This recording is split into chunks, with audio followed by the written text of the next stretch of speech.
Bonsoir à tous. Merci de nous rejoindre dans votre émission. Dites-moi tout, docteur de la télévision nationale. Une fois encore, la problématique de la planification familiale attire notre attention. Mais ce concept ne doit plus être un souci majeur car des efforts sont consentis. Mais au-delà de tout cela, nous constatons que nombreuses personnes concernées, notamment les femmes vivant dans les milieux ruraux, n'ont toujours pas accès aux méthodes contraceptives et à l'information nécessaire, d'où ce numéro spécial pour relayer mieux l'information à un large public. Pour cela, donc, nous avons invité Monsieur C.C. Onomo, président de l'Association guinéenne pour le développement durable. Il est également activiste, blogueur en matière de droit à la santé sexuelle et reproductive. Mesdames et messieurs, pour mieux cerner, restez avec nous encore une fois.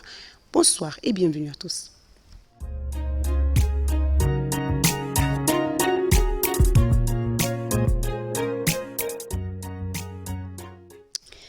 Retour sur le plateau de Dites-moi tout, docteur, 55 minutes pour parler de notre thème du jour, notamment les avantages de la planification familiale dans la lutte contre la mortalité maternelle. Je le disais tout à l'heure, nous avons un spécialiste sur ce plateau pour nous en dire davantage. Il s'agit tout simplement de M. C.C. Onomo.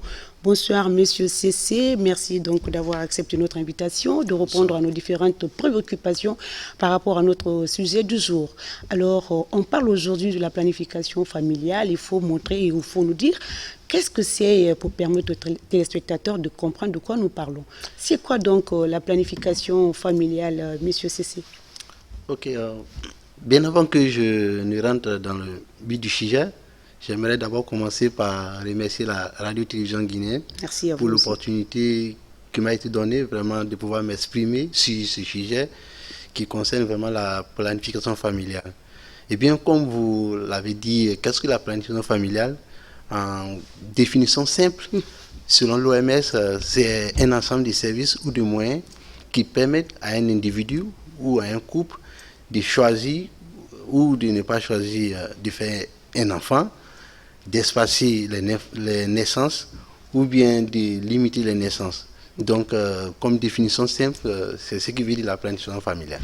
Mais toujours, on va essayer d'aller pas à pas pour permettre toujours à ces téléspectateurs qui sont de l'autre côté de la République, disons à l'intérieur du pays, parce que normalement, les femmes rurales nous intéressent dans ce sujet, et pour les aider également de mieux cerner le concept planification familiale. Lorsqu'on parle, vous avez défini tout à l'heure la planification familiale, vous allez nous énumérer également quelques méthodes contraceptives. Alors, la planification familiale, comprenez par là que ça ne date pas d'aujourd'hui.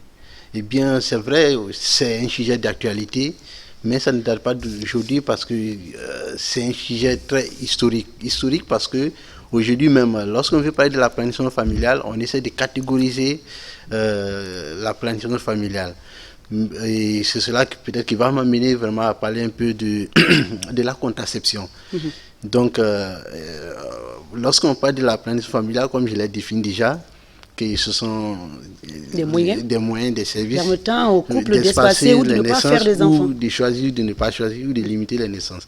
Mais cependant, la contraception, en définition simple, selon l'OMS, c'est un ensemble de moyens qui permet d'empêcher une grossesse non désirée. Très bien. Alors, donc, dans ce cadre, nous avons la contraception traditionnelle et la contraception moderne. Donc, pour un peu revenir, aujourd'hui, nous avons la planification familiale traditionnelle ou bien également aussi la planification traditionnelle, la planification moderne. Et donc, lorsque nous prenons ces deux sujets, comme je l'ai dit, c'est un sujet qui ne date pas d'aujourd'hui, qui est historique dans la mesure où bien avant qu'aujourd'hui nous parlons de toutes ces méthodes contraceptives qu'on en parle, qui est un sujet très brûlant, nos parents pratiquaient cette planification familiale. De quelle façon? Lorsque j'ai tantôt cité qu'il y a la planification familiale traditionnelle et moderne, oui. Et moderne. Traditionnelle, je donne un exemple, par exemple, le coït interrompu. parlant du coït interrompu, nos parents pratiquaient cela. Ils pratiquaient cela pour ne pas vraiment avoir un enfant. Vous allez nous aider à comprendre coït interrompu, qu'est-ce que c'est? Alors, le coït interrompu, moi, principalement, je suis chrétien. Lorsque vous allez dans la Bible, dans le livre des Genèse, le verset 38, on vous parle vraiment du coït interrompu. Cependant, même lorsque vous allez aussi par rapport à l'islam et autres, là, je suis en train de faire allusion aux deux religions monothéistes dans le monde. Donc, lorsque aussi vous allez au niveau de l'islam aussi, vous allez voir des hadiths qui parlent vraiment du coït interrompu. Le coït interrompu, c'est-à-dire, c'est lors d'un rapport sexuel, au cours d'un rapport sexuel, l'homme, au moment d'éjaculer, il retire pour éjaculer à l'extérieur. Et donc ça, c'est le coït interrompu. Mais cependant, en dehors du coït interrompu, il y a aussi la méthode maman qu'on appelle la méthode d'allaitement maternel d'aménorrhée. Et donc, mais nos parents pratiquaient cette méthode d'une autre manière. Moi, par exemple, je viens de la région forestière. Lorsque un monsieur qui est là ou bien un parent dont sa femme accouche, généralement, dans nos communautés, qu'est-ce qu'on faisait? L'homme, il demande à sa femme désormais de partager la même chambre avec sa maman au cours d'une période bien définie, c'est-à-dire une année ou 2 ans. Et donc, c'est pour dire quoi? C'est pour dire que la planification familiale, ça ne date pas d'aujourd'hui. Nos parents pratiquaient cela d'une autre manière. Et aussi, parlons de l'abstinence, c'est-à-dire de s'abstenir d'un rapport sexuel et autres. Donc, mais nous avons constaté que ce sont vraiment parfois des méthodes qui ne sont pas sûres, qui ne sont pas rassurantes. Il ne faut pas les saisir à tout moment. Voilà, qui ne sont pas sûres, qui ne sont pas rassurantes. C'est pourquoi aujourd'hui, puisque nous sommes dans un monde évolutif, nous sommes dans un monde moderne, nous sommes dans un monde... La science, la technologie. Il y a la science et la technologie. Et donc, à côté de cela, aujourd'hui, il y a quelques méthodes qui ont été mises à la disposition de l'être humain afin de pouvoir permettre aux femmes, aux hommes, de pouvoir vraiment choisir le moment où ils veulent faire un enfant, et puis aussi de pouvoir limiter le nombre de leurs enfants et de pouvoir continuer ce que je vais appeler vraiment leur vie sexuelle. Leur vie sexuelle, ce n'est pas juste rapport sexuel, mais c'est vraiment de s'aimer, de faire ce qu'ils veulent, de s'épanouir au sein de leur famille. De s'attendrir, voilà. Tout cela. Donc, comme je l'ai dit, vraiment, ce n'est pas un sujet vraiment qui date d'aujourd'hui. D'accord. Ouais. Alors, moi, en vous écoutant, je veux bien que vous me donniez la différence entre planification familiale et les moyens contraceptifs. Oui, donc, je l'ai dit que... Est-ce qu'il y a une différence entre les deux? Oui, il y a une différence. Comme je l'ai dit, la planification familiale, c'est un ensemble de services ou de techniques, de moyens qui permettent à un individu ou à des couples de pouvoir vraiment choisir le moment où ils veulent avoir un enfant, qui permet aussi de limiter les naissances ou bien de pouvoir espacer les naissances. Cependant, la contraception, c'est vraiment où les méthodes contraceptives permettent d'empêcher une grossesse bien entendu non désirée, une grossesse qu'on ne veut pas avoir. Et donc c'est cette différence-là qu'il y a entre un peu la planification familiale et la contraception. Alors, Monsieur Sesti, toujours en vous écoutant parler de méthode et planification, les regards, quand on parle de ce concept, de ces deux mots, les regards sont tournés vers les femmes, n'est-ce pas? Oui. Et on pense que c'est seulement les femmes qui sont censées ou qui doivent faire cette planification ou utiliser les méthodes contraceptives. Tel n'est pas le cas. Aujourd'hui, quelles sont les femmes auxquelles ces programmes sont proposés, par exemple, où le programme est proposé? Vous savez, lorsque on parle de la planification familiale, ça tourne autour de la grossesse. Et la femme est plus concernée par la grossesse que l'homme. C'est pourquoi généralement on a tendance à dire que vraiment la planification familiale ne touche que l'homme. Ne touche plus que la femme, non, mais l'homme également est concerné.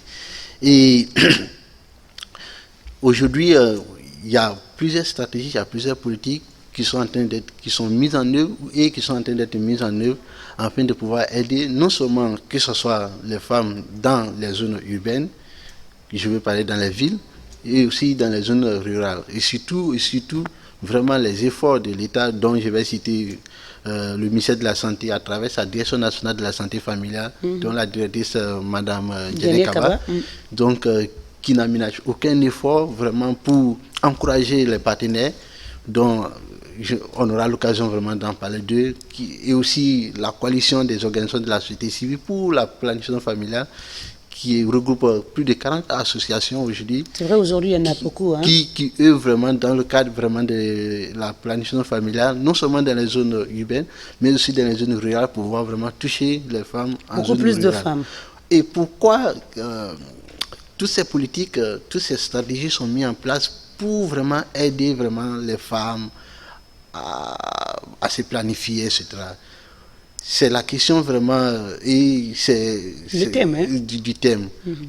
La planification familiale pour limiter ou bien pour réduire les décès maternels. Eh bien, comprenez que vraiment, aujourd'hui, lorsque vous regardez les statistiques, vous regardez les chiffres, vraiment, vous constatez que au niveau, par exemple, de la jeune fille, selon les enquêtes démographiques de santé qui ont été publiées en 2018. Alors vous continuez, parce que c'est la question qui suivait les chiffres, estimations, voilà, donc, des chiffres, on continue en même temps. Voilà, donc lorsque vous voyez vraiment les chiffres de l'enquête démographique de santé de 2018, vraiment c'est très alarmant dans la mesure où aujourd'hui vous voyez près de 24% de jeunes filles moins de 15 ans sont sexuellement actives. Sont sexuellement actives. Et donc, cela veut dire quoi? Cela veut dire que lorsque vous regardez les chiffres de l'enquête par grave à indicateurs multiples, qui a été publiée en 2016, qui dit que vraiment, qui parle du taux de mortalité maternelle qui est de 550 pour 100 000 naissances. Donc, cela veut dire que vraiment, il y a le besoin d'agir. Le besoin d'agir non seulement dans les zones rurales, mais vraiment dans les zones urbaines, à pouvoir sensibiliser vraiment les familles. Et on ne va pas citer juste les femmes, mais les familles, parce que la famille est composée de l'homme et de la femme. Mais aussi vraiment des enfants, parce que aussi les enfants... Des adolescents. Des adolescents et des jeunes, parce que ce sont eux qui vont constituer demain les pères et les mères de notre nation, et vraiment qui vont conduire cette nation-là. Et aujourd'hui, tout dernièrement, on a vu vraiment les chiffres qui ont été publiés par l'UNICEF par rapport vraiment au taux de scolarisation de la jeune fille. Moi, je donne un exemple.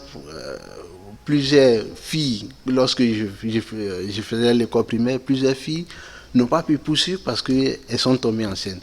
Et à cette époque-là, avant, dans les années 2000, de 2005 à 2000, lorsqu'une fille tombait enceinte, automatiquement, on la renvoyait de l'école parce qu'elle est tombée enceinte. Des fois même, on ne la renvoie pas elle-même, délibérément retourner et rester à la maison. Oui, parce que lorsqu'on a une grossesse, on a une autre charge. Et donc aujourd'hui, la planification familiale est là vraiment pour aider non seulement les adolescents et les jeunes à pouvoir vraiment continuer les activités. Et nous, en tant que vraiment acteurs de la société civile, lorsqu'on veut parler de la planification familiale au niveau des adolescents et des jeunes,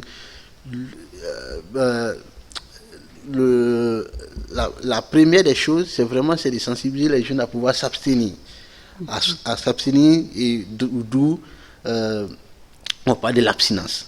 Mais vous et moi, nous sommes tous convaincus, lorsque nous regardons vraiment les enquêtes qui sont menées, on voit que près de 20% de la population au niveau des jeunes filles ou des jeunes garçons sont sexuellement actifs. Donc cela veut dire quoi? Cela veut dire qu'à côté de cela, lorsqu'on veut parler de la planification familiale, il faut brander, lorsqu'on veut parler plutôt de l'abstinence, il faut aussi brander d'autres méthodes contraceptives qui sont sûres.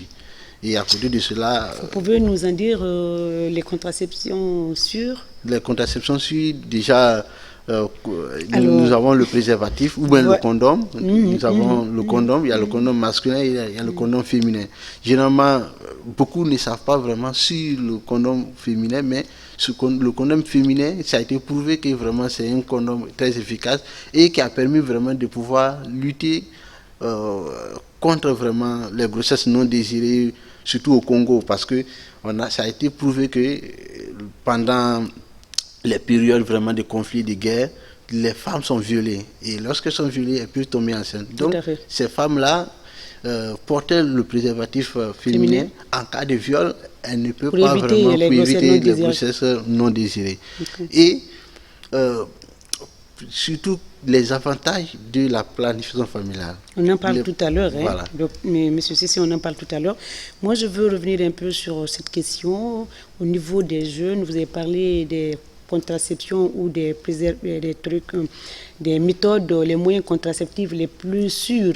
Vous avez parlé des deux moyens. Est-ce que vous affirmez que le préservatif est sûr et efficace sans autres effets, Alors, donc, généralement, c'est ceux qui ne sont pas d'accord avec la planification familiale, ceux qui ne sont pas d'accord avec les méthodes contraceptives, utilisent l'argument pour dire que non, lorsque vous utilisez vraiment une méthode contraceptive, vous n'allez plus tomber enceinte, etc. Cependant, la planification familiale, les méthodes contraceptives sont là plutôt pour aider la femme à être fertile. Et donc aujourd'hui, il y a plusieurs méthodes contraceptives. J'en ai cité le préservatif, mais en dehors de cela, il y a les pilules. Les pilules, ce sont des comprimés. Et pour avoir plus d'informations, il est toujours nous conseillons toujours d'aller vers les centres de santé. Les professionnels. Voilà, les professionnels aujourd'hui. L'État guinéen pour vraiment mieux vous expliquer. Est en continuité à former vraiment les professionnels de santé vraiment dans ce cadre-là. Mais aussi en dehors de cela, nous avons les implants. Et aussi, nous avons des implants, et ensuite nous avons d'autres méthodes vraiment. Il y en a plusieurs. Il y en a plusieurs. Mais aujourd'hui, l'une des méthodes vraiment qui est sollicitée vraiment par les femmes, et aussi que moi, personnellement, j'appelle vraiment l'innovation contraceptive, c'est le DMPMA sous-cutané, qui est communément appelé Cyanapres, qui permet à la femme vraiment d'auto-injecter. C'est-à-dire, la femme elle-même, lorsqu'elle va au niveau d'un centre de santé, on va la conseiller comment elle peut prendre cette méthode contraceptive-là, et puis arriver à la maison, elle peut s'auto-injecter. Donc, ça a une durée de 3 mois, et après 3 mois, voilà, elle peut aller, et puis recevoir d'autres conseils et autres. Par rapport à cela. Ces implants et tout ce que vous avez cité n'ont pas d'effet secondaire. Voilà, donc revenons par rapport aux effets secondaires. Comme je l'ai dit, les effets secondaires, tout produit que l'on fabrique a des effets secondaires. Même nos produits traditionnels, là, lorsque vous prenez par exemple... de façon démesurée. Non, même pas de façon démesurée. Tout produit a des effets secondaires. Donc, et ces effets secondaires-là ne sont pas des inconvénients. Ok. Et c'est ce que vraiment, nous, en tant qu'acteurs, nous essayons d'expliquer vraiment à la population. Par exemple, quand vous prenez le paracétamol, il y a des personnes qui sont allergiques au paracétamol. Donc, c'est la même manière, si par exemple, moi, je veux prendre le Cyanapres, je prends, il se peut que peut-être il y a l'un des produits dans le Cyanapres, je peux être allergique. Si je suis allergique, je vais vers un médecin, il me conseille. C'est comme lorsque vous prenez le paracétamol, vous voyez que vous êtes allergique au paracétamol, vous laissez le paracétamol et on vous prescrit un autre produit qui joue le même rôle comme le paracétamol. Donc, au niveau vraiment des méthodes contraceptives, c'est la même chose. Lorsque vous allez prendre une méthode contraceptive, parce que lorsque vous allez dans un centre de santé, si vous trouvez une infirmière ou bien le professionnel de santé, il va vous expliquer l'ensemble des méthodes contraceptives. Et c'est à vous de choisir ce que vous voulez. Lorsque vous choisissez ce que vous voulez, parce qu'il ne va pas vous dire non, il va vous expliquer toutes les méthodes contraceptives. C'est à vous de dire que bon, moi je vais choisir ça ou bien je ne vais pas choisir ça. Et lorsque vous choisissez, vous allez vous utiliser. Quand vous utilisez, si vous voyez qu'il y a des effets secondaires, vous vous retournez et comme dans l'actualité, par exemple, le vaccin du coronavirus, vous avez entendu que vraiment il y a des effets secondaires. Mais cela ne quitte pas vraiment de pouvoir toujours donner aux gens parce qu'il y a certaines personnes qui sont allergiques vraiment à certains éléments, aux produits. Donc, vraiment, parlant vraiment ce ne sont que des effets secondaires. Peut-être une ou deux personnes peuvent être allergiques, mais cependant, ce ne sont pas des inconvénients. Alors, on va parler un tout petit peu, je vous ai coupé tout à l'heure, lorsque vous avez commencé à nous parler un peu les avantages. Maintenant, on peut revenir sur les avantages avant de revenir sur le sujet du jour, c'est-à-dire les avantages de la planification de la lutte contre la mortalité maternelle. Il y a une question que je vais tout à l'heure vous poser, mais revenons sur les avantages spécifiquement. Alors, comme aujourd'hui, avantage que la planification familiale procure vraiment à l'humanité, je vais dire comme ça, c'est vraiment l'autonomisation de la femme. L'autonomisation économique de la femme. Économique, vous serez d'accord avec moi qu'aujourd'hui, à Conakry, on le publie sur les sites aujourd'hui, que vraiment, c'est plus de 50 et quelques % de femmes qui font bouillir la mamie dans plusieurs familles. Et donc, cela veut dire quoi? Cela veut dire qu'aujourd'hui, on a constaté que la planification familiale permet à ce que vraiment de rendre la femme autonome. Autonome, je donne un exemple. Une femme, par exemple, qui a eu un enfant, ok, lorsque elle utilise des méthodes contraceptives, cela la permet de rester en bonne santé. Deuxièmement, ça va la permettre de pouvoir poursuivre, si elle faisait une activité économique, de pouvoir poursuivre une activité économique.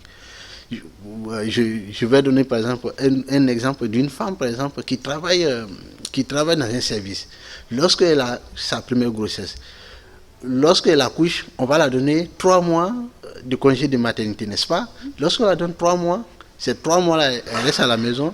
Et puis ensuite, après les 3 mois, elle va reprendre le service. Lorsqu'elle va reprendre le service, supposons qu'après 3 autres mois, elle tombe enceinte. Donc, elle ne pourra pas vraiment se concentrer sur son travail, elle ne pourra pas être active, oui. Elle ne peut pas être active.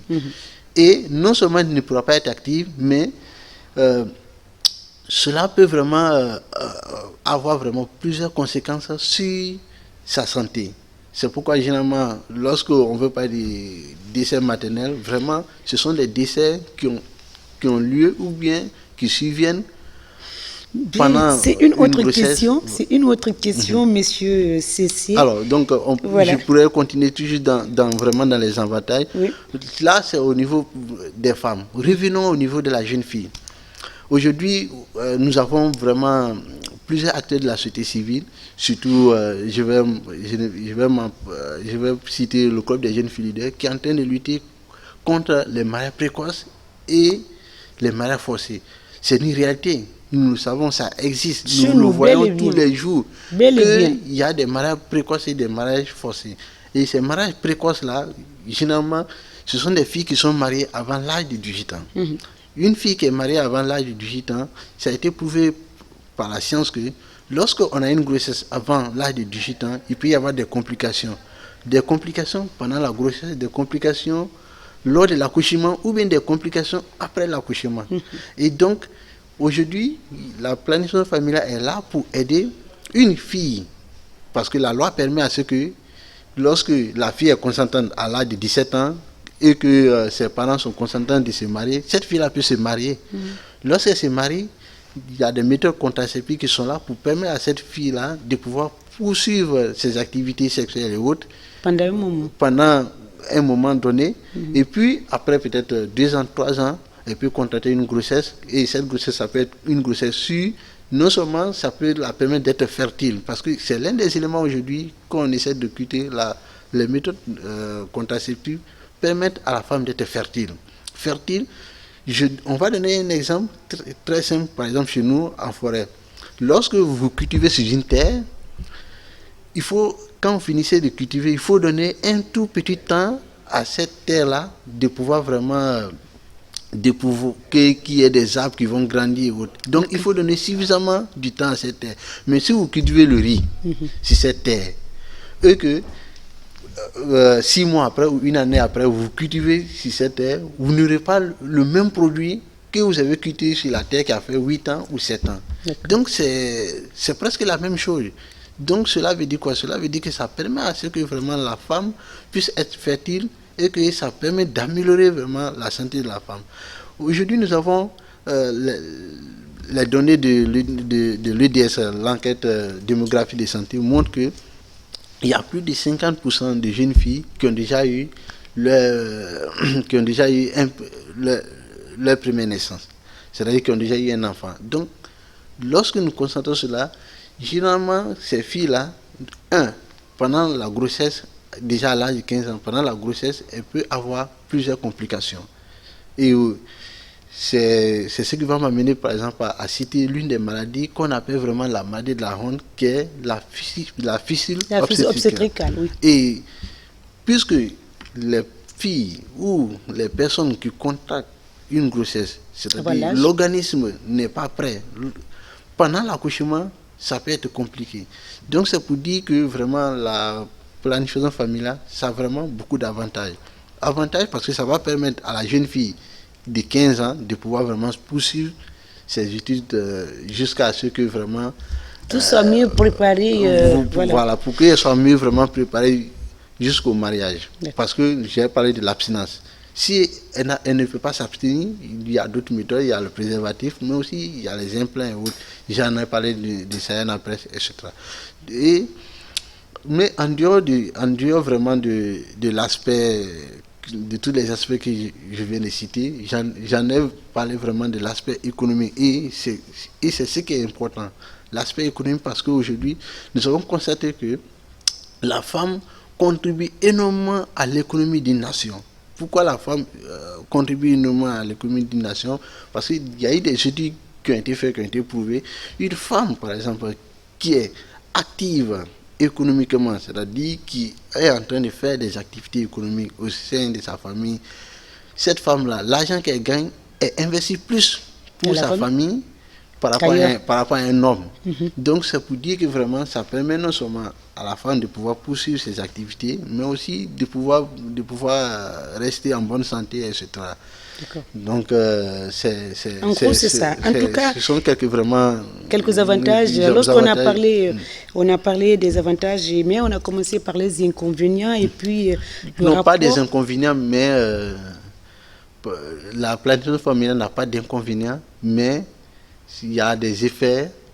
Les effets secondaires, lorsqu'on parle de les avantages de la planification familiale dans la lutte contre la mortalité maternelle, vous avez donné, lorsqu'une femme n'a pas l'âge de se marier et qu'elle contracte, elle n'a pas 18 ans, elle contracte une grossesse, ça peut avoir des conséquences, d'où vous avez parlé la fistule obstétricale, ça c'est une des conséquences, et ça peut être aussi voilà, on peut loger ça dans le cadre, pas des inconvénients, mais plutôt la femme n'est pas mieux préparée et elle n'a pas l'âge, l'organisme, le corps n'est pas prêt à recevoir un corps étranger de chez la femme. Donc on a parlé de tout cela. Alors, le rapport, vous avez mentionné également le rapport, j'ai voulu demander le rapport planification et mortalité maternelle. Vous avez également parlé de cela. Avant de continuer, M. Cissé, on va suivre un élément de reportage sur les méthodes contraceptives, n'est-ce pas? Oui. Alors, nous, on va poursuivre M. Cissé avant que l'élément... notre élément de reportage soit disponible. On va parler un peu des chiffres. On va parler un tout petit peu des chiffres. Selon l'OMS, 270 millions de femmes n'ont toujours pas accès aux moyens contraceptifs, aux méthodes contraceptives. Ça, c'est en Afrique de l'Ouest et Afrique centrale. Alors, parlez-nous un tout petit peu comment...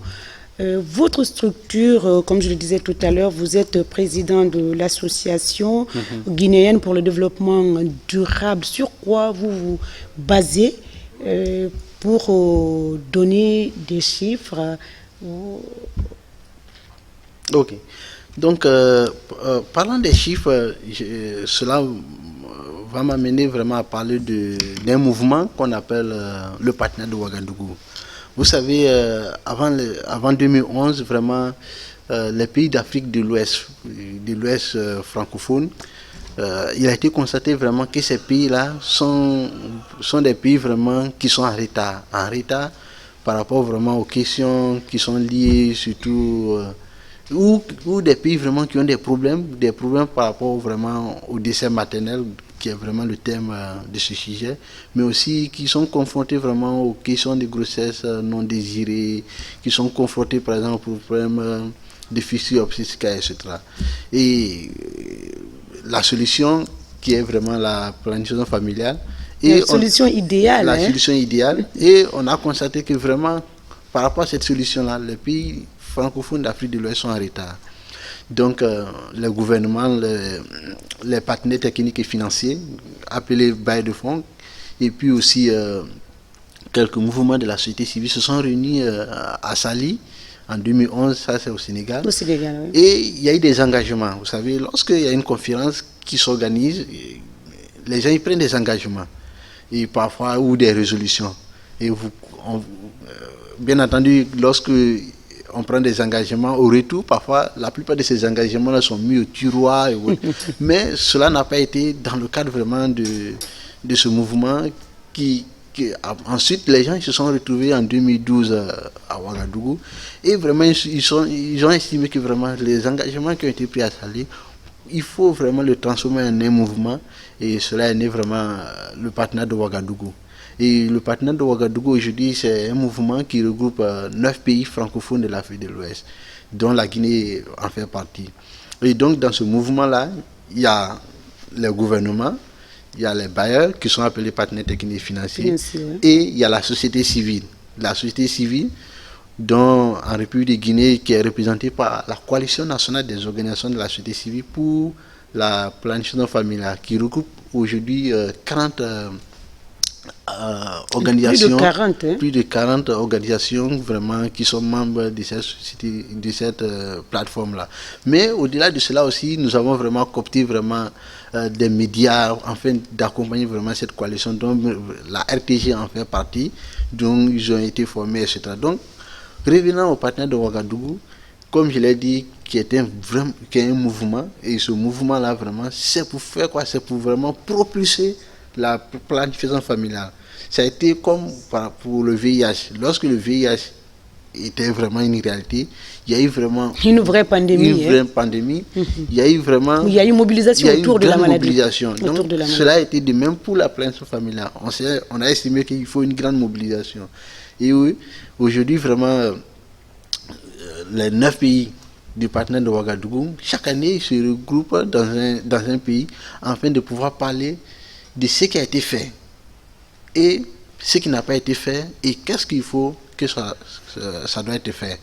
Et donc, l'une des choses vraiment au sein de ce mouvement-là, c'est vraiment l'apport des jeunes comme nous, par exemple. Et au sein de cela, il y a une stratégie qui a été développée qu'on appelle la stratégie jeune ambassadeur pour la santé de la reproduction et la planification familiale. Donc, cette stratégie aujourd'hui qui est développée, donc, c'est un réseau, et ce réseau-là regroupe plusieurs associations, et ces associations-là sont là vraiment pour parler vraiment, pour porter la voix des jeunes.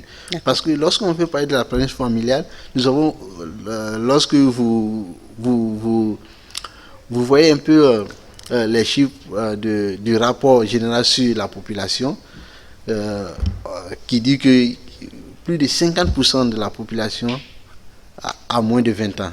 Et donc, cela veut dire que lorsqu'on veut parler de la planification familiale, on veut parler des jeunes.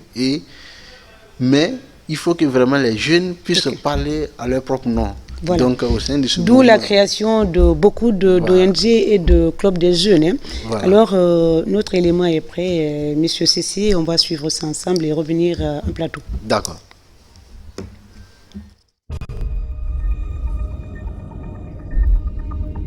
Je suis jeune, mon corps me parle, mais mon esprit me rige. Accéder aux informations liées à ma santé, de la reproduction et à la planification familiale, tel est moi mon besoin. Et d'ailleurs, le besoin de tous les autres jeunes. Me poser des questions, m'exprimer en ce qui concerne ma santé, de la reproduction, en ce qui concerne la planification familiale, tel est ce dont on a encore besoin. Faciliter la planification familiale volontaire pour tous. C'est dans ce cadre que j'exhorte le gouvernement guinéen à respecter les engagements pris lors de l'ICPD 25 à Nairobi, qui était de faciliter l'accès à la contraception aux jeunes guinéens. Les ressources humaines sont une potentialité et pour le développement d'une nation, on en a besoin. Mettre en place un centre d'information par SMS ou encore par appel gratuit pour nous les jeunes guinéens et dirigé par nous les jeunes, c'est d'abord de nous permettre d'accéder aux informations gratuites de manière sûre et de nous permettre surtout de bénéficier d'une bonne qualité de santé en matière de la santé reproductive et de la planification familiale. Notre santé est bien évidemment notre priorité. Nous pouvons réussir si, ensemble, vous mettez des moyens à nos dispositions pour accéder aux informations dont nous avions besoin.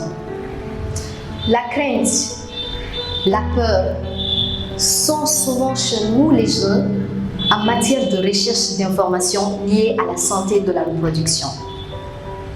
Pour aller au-delà de cet aspect, l'obtention de l'information à travers les SMS ou encore les appels gratuits nous permettra d'aller au-delà de nos craintes, d'avoir les informations dans l'anonymat, mais aussi de manière sûre. Ça nous permettra de lutter contre la désinformation, mais aussi d'assurer et de veiller sur notre santé de la reproduction. Ça nous permet aussi d'aller au-delà des barrières géographiques qui existent. Parce que, bien évidemment, ça émane des coûts qui ne sont pas forcément à la disposition de tout un chacun. L'utilisation des appels et des SMS est un moyen efficace pour nous permettre d'accéder aux informations sur notre santé de la reproduction sans crainte ni peur.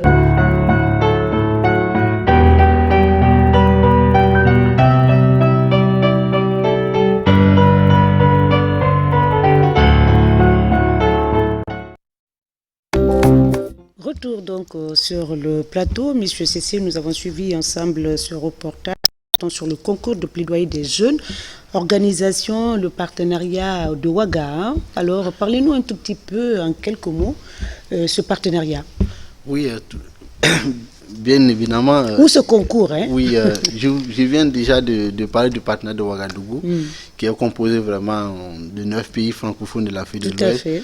Et dans chaque pays, vraiment, il y a dans chaque pays, il y a le gouvernement, il y a les bailleurs et il y a la société civile. Donc, au sein de cette société civile, il y a les jeunes qui développent vraiment plusieurs activités, qui sont appelés les jeunes ambassadeurs pour la santé de la reproduction et pour la planification familiale. Donc, ces jeunes-là vraiment développent plusieurs activités.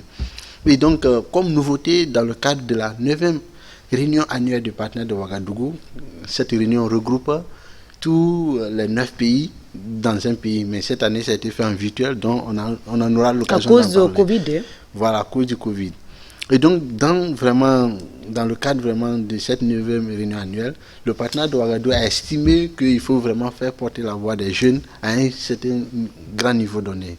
Eh bien, les jeunes que nous sommes, notre rôle, c'est vraiment de mener des plaidoyers au niveau des décideurs, les décideurs politiques ou les décideurs religieux ou les décideurs communautaires, afin de pouvoir prendre plus d'actions pour l'accès facile des jeunes aux informations, mais aussi aux services de santé de la reproduction, y compris la planification familiale.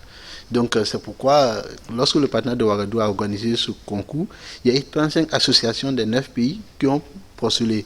Et heureusement, l'association guinéenne pour le développement durable de la Guinée a été retenue. Donc, 6 pays ont été retenus, dont l'association guinéenne. Dont votre association. Tout à fait. Et donc, dans le cadre vraiment de ce concours, nous avons préparé cette vidéo parce qu'on a estimé que dans ce plaidoyer, il y a plusieurs alliés. Donc, le Club des jeunes filles leaders de Guinée, l'une des associations alliées pour ce plaidoyer-là. Donc, on a utilisé la personne de Kadiatou Konaté, qui est vraiment une jeune fille très activiste dans le cadre-là. Donc, on a préparé cette vidéo afin de pouvoir porter vraiment la voix des jeunes. Message. Et ce message-là, vraiment, c'est pour amener le ministre de la Santé, son Excellence médecin colonel Rémi Lama, afin de pouvoir vraiment mettre en place un système d'information en ligne, c'est-à-dire utilisant la téléphonie mobile, c'est des appels gratuits ou bien l'envoi des SMS aux jeunes. Pourquoi cela? Parce qu'on a estimé que aujourd'hui, on en a parlé dans cette vidéo, que lorsque les jeunes veulent avoir des informations qui sont liées à la santé de la reproduction, y compris la planification familiale, il y a la peur, il y a la crainte. Ces deux choses-là, cela fait que... Mais la téléphonie, nous le savons tous, aujourd'hui... On est libre. Il y a la question qu'on appelle l'anonymat. Il y a la question de la confidentialité, parce que tout ce qui est dans mon téléphone, c'est confidentiel. Ce n'est que propre à moi seul. Donc cela veut dire quoi? Lorsque je reçois un SMS, c'est confidentiel, c'est anonyme. Et lorsque vous envoyez aussi. Lorsque vous envoyez un SMS, c'est anonyme et c'est confidentiel. On ne peut pas savoir est-ce que c'est M. Cissé qui l'a envoyé ou bien est-ce que c'est Kadiatou Konaté qui l'a envoyé. Non, c'est vraiment anonyme. Donc on a estimé que vraiment il faut qu'il y ait un système qui soit en place pour pouvoir vraiment aider les jeunes à s'exprimer. À s'exprimer aussi, accéder vraiment aux informations. Dans le même reportage, M. Cissé Kadiatou a fait allusion aux moyens à mettre à disposition. En même temps, les méthodes, la gratuité des méthodes, ces méthodes, toutes ces méthodes que vous avez citées là sont disponibles dans les centres de santé à Conakry et à l'intérieur, mais aussi gratuits.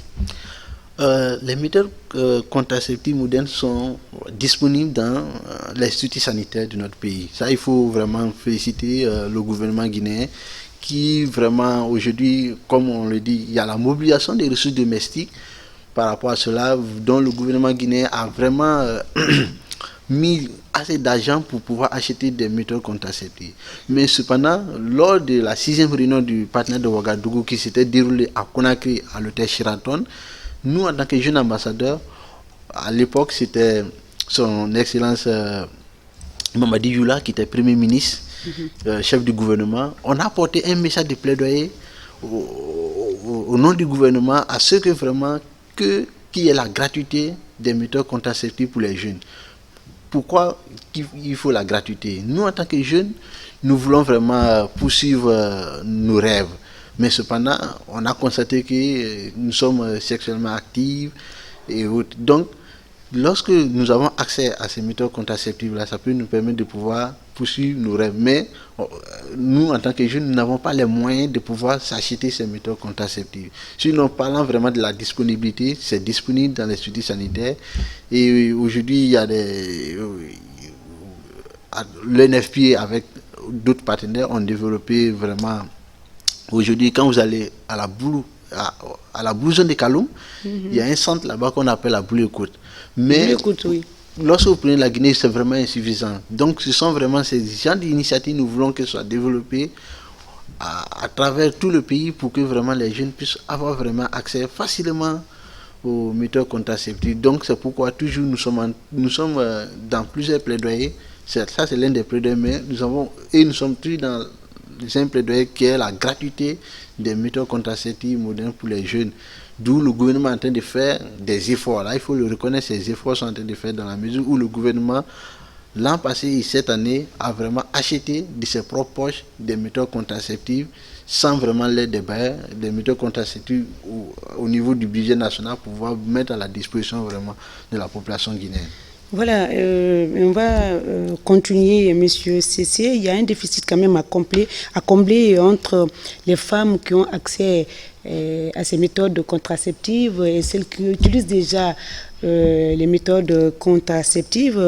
Si on voit les chiffres ici, il y a 842 millions de femmes qui utilisent déjà et 400 270 millions de femmes qui n'ont pas accès selon l'OMS. Comment vous, acteurs dans ce secteur, comment vous comptez combler ce déficit, ce vide? Dans le cadre vraiment de... Ben ça, c'est en Afrique, comme vous l'avez dit, francophone, l'Afrique de l'Ouest francophone et en Afrique centrale. Mais en Guinée, comment vous comptez les déficits, comment vous comptez combler ce Selon les enquêtes démographiques de santé réalisées en 2018, qui dit que vraiment les besoins non satisfaits, c'est-à-dire ce sont des femmes qui ont demandé à avoir des méthodes contraceptives ou bien des services de planification familiale, mais elles n'ont pas eu, donc les besoins non satisfaits se chiffrent à 22%. Et donc nous, en tant que vraiment organisation, et même nous sommes vraiment en train de travailler pour aller au-delà de cela, afin d'aider vraiment les femmes, les jeunes, d'abord, la première des choses, à accéder aux informations. Par exemple, moi, pour savoir que il y a tel service, il faut que j'ai l'information. Donc, nous, en tant que vraiment organisation, nous sommes en train de œuvrer dans cela. D'où aujourd'hui, il y a vraiment toute une grande stratégie qui est appelée vraiment changement social et comportemental. N'oublions pas que vraiment nous sommes dans une Afrique et cette Afrique-là vraiment est une Afrique traditionnelle et une Afrique vraiment qui est ancrée sur cette tradition. Et lorsque vous parlez de la planification familiale, beaucoup vont utiliser vraiment des arguments pour dire ceci, cela. Donc nous, en tant qu'organisation, nous sommes en train d'œuvrer, pour donner vraiment des informations aux femmes. Parce qu'il y a des femmes qui n'ont pas l'information claire. Peut-être elles ont reçu l'information, mais l'information n'est pas claire sur l'ensemble des méthodes contraceptives. Où elles doivent aller chercher les informations par rapport aux méthodes contraceptives et autres. Et en dehors de cela aussi, il y a les jeunes. Les jeunes n'ont pas l'information. Et ce qui est très important, il faut que les jeunes aient accès aux informations. D'où nous sommes dans les campagnes de sensibilisation. Monsieur Cissé, on n'a pas assez de temps. On va répondre à cette question. C'est-à-dire les mouvements, les coalitions sont tous focalisés à Conakry, c'est-à-dire dans les zones urbaines. Est-ce que vous avez vos points focaux à l'intérieur du pays et comment les informations sont relayées très rapidement? Et puis, on va terminer avec notre reportage pour clôturer cette émission. Donc, il faut aller très rapidement pour gagner un temps, Monsieur Cissé. Donc, tout à l'heure, je vous ai parlé de la coalition des organisations de la société civile pour la planification familiale. Comme je l'ai dit, cette organisation regroupe 40 associations. Ces associations, je donne un exemple, par exemple, nous avons l'AGBF, Association Guinéenne pour le bien-être familial, qui est implantée dans 7 villes. Et donc, cela veut dire quoi? Cela veut dire que nous, en tant qu'organisation, nous sommes implantés sur tout le territoire national. Donc, et au sein aussi de ces organisations-là, nous avons le réseau Afrian. Le réseau Afrian, je dis, qui est un réseau dynamique qui regroupe plusieurs organisations de jeunes qui sont là vraiment pour œuvrer à ce que vraiment les jeunes puissent avoir accès aux informations et avoir. Alors, en parlant de l'information, vous avez vos points focaux à l'intérieur du pays, les moyens de communication. Quels sont les canaux de communication à l'intérieur et quelle est la langue privilégiée très rapidement? On termine donc avec notre dernier élément de reportage. Alors, naturellement, lorsque vous allez à l'intérieur du pays, par exemple, lorsque vous prenez la moyenne Guinée, la langue privilégiée, nos points focaux qui sont là-bas, ou bien les organisations membres de nos réseaux qui sont là-bas, utilisent la langue Pula en moyenne Guinée. Je veux parler de Mamou, Labé, etc. Lorsque vous allez à Cancan, la langue privilégiée. Et ce sont des organisations vraiment qui sont très fortes et qui sont vraiment outillées à pouvoir passer des messages vraiment en langue vernaculaire. Donc, dans chaque région naturelle. Dans chaque région. Mais tout à l'heure, la vidéo que nous avons vue, nous, en tant que jeunes, nous voulons aller au-delà de cela. C'est-à-dire aller au-delà des barrières géographiques. Barrières géographiques, constatez aujourd'hui, la téléphonie mobile est partout. Aujourd'hui, vous pouvez trouver un jeune dans le dernier kilomètre de la Guinée qui a un téléphone. Donc, cela veut dire quoi? Là-bas, avec son téléphone. Voilà. Très bien. Et vos partenaires, très rapidement, quels sont les partenaires locaux et étrangers qui vous accompagnent? Et avant un autre élément. Alors, puisque moi je suis de la société civile, naturellement, nous avons plusieurs partenaires. Lesquels? Et d'abord, il faut parler de notre partenaire au niveau international qui Intra-Health. Intra-Health international, à travers son projet CS4FP, vraiment qui appuie la coalition des organisations de la société civile. Mais au-delà de cela, au niveau national, nous avons l'NFP, nous avons la GIZ, nous avons INABEL, également UNICEF. Aussi, il y a d'autres organisations internationales vraiment qui nous accompagnent. Je vais citer JPIGO, je vais citer Chafond. D'accord. Et je crois qu'on va terminer, on va remercier donc notre invité et on va terminer avec l'élément de reportage pour vous dire au revoir, Monsieur Cissé. Je rappelle que nous étions avec Monsieur Cissé Onomo, président de l'association guinéenne pour le développement durable. Il est en même temps activiste, blogueur en même temps en matière de droit à la santé sexuelle et reproductive, qui était donc notre invité, Monsieur Cissé. Votre dernier mot et on regarde ensemble le dernier élément avant de se quitter. Alors, moi, mon dernier mot à la population guinéenne, surtout aux jeunes, c'est pour dire qu'aujourd'hui, la planification familiale, c'est vraiment l'élément qui peut rendre autonome nous en tant que jeunes. Autonome parce que cela peut nous permettre à poursuivre nos rêves. Bien entendu, lorsqu'on veut parler des méthodes contraceptives, il y a plusieurs méthodes contraceptives. Il y a les méthodes contraceptives modernes et les méthodes contraceptives traditionnelles. Traditionnelles, j'en ai parlé de cuir interrompu, mais aussi de l'abstinence. Mais en dehors de cela, il y a d'autres méthodes contraceptives. Mais j'invite mes pères, les jeunes, à aller vers les structures sanitaires, à avoir les informations. Surtout aujourd'hui, nous avons les centres jeunes qu'on appelle SECO, centres d'écoute et d'orientation, qui sont au niveau des maisons des jeunes et sur tout le territoire national, grâce vraiment aux efforts du gouvernement, nous avons vraiment les centres jeunes qui existent et vraiment qui sont équipés par nos partenaires pour vous donner vraiment les informations nécessaires qu'il faut par rapport à votre santé de la reproduction. Parce que c'est très important. La sexualité, ce n'est pas seulement les rapports sexuels, mais ça tout autour de toute notre vie.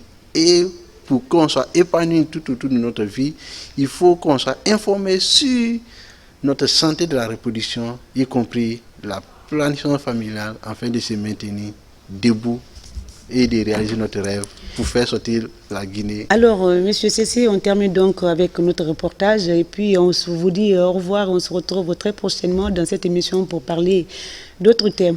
Okay. Merci beaucoup. Merci à vous. L'élément, si l'élément est prêt.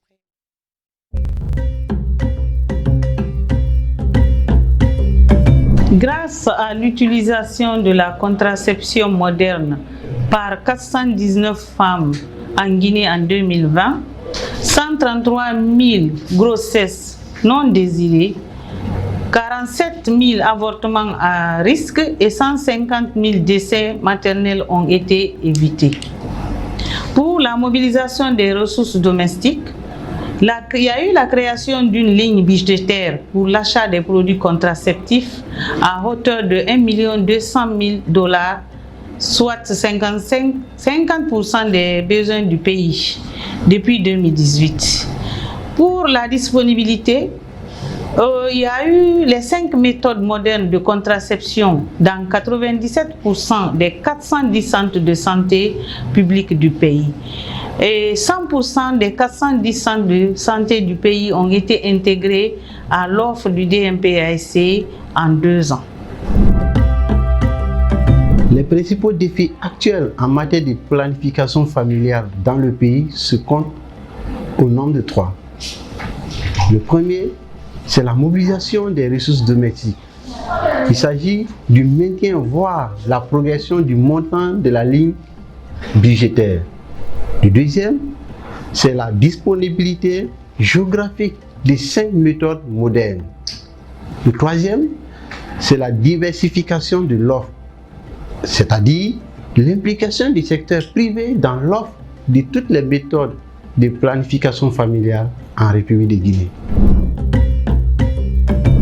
Les perspectives de la décennie 2021 et 2030 porte essentiellement sur 3 éléments. Le premier, nous avons ciblé la mobilisation des ressources domestiques. À ce niveau, il y aura une mobilisation des ressources additionnelles domestiques auprès du secteur privé. Il y a également la disponibilité géographique des 5 méthodes modernes. Il y aura une introduction, une mise à l'échelle de la distribution au dernier kilomètre en 2021 avec appui Fonds mondial, Banque mondiale, UNFPA, KfW, USAID. Et puis enfin, il y aura une diversification de l'offre. À ce niveau, il y aura une mise à échelle de l'implication du secteur privé dans l'offre des services de PF par la formation de leurs prestataires, à la fourniture des produits contraceptifs et la collecte des données produites.